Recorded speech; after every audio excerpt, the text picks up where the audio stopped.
my birthday before this one, angels came to sing for me. These are entertainments to me. Because when I was in the world, I would celebrate my birthdays in the club. I would call it the rebirth of DF.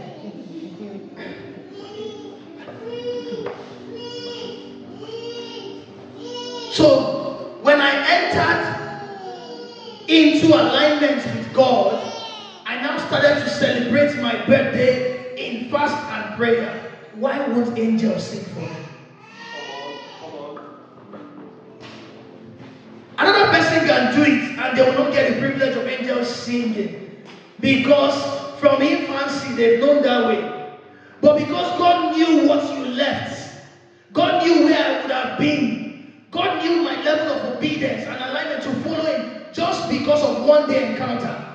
So Ecclesiastes 11:1 is saying, cast your bread on the water. Leave the natural, leave the physical, leave the burdens of this world. Place it on the shoulder of God. The water is the Spirit of God. Cast your bread on the water. Your bread is that satisfaction you are running after. Your bread is your career.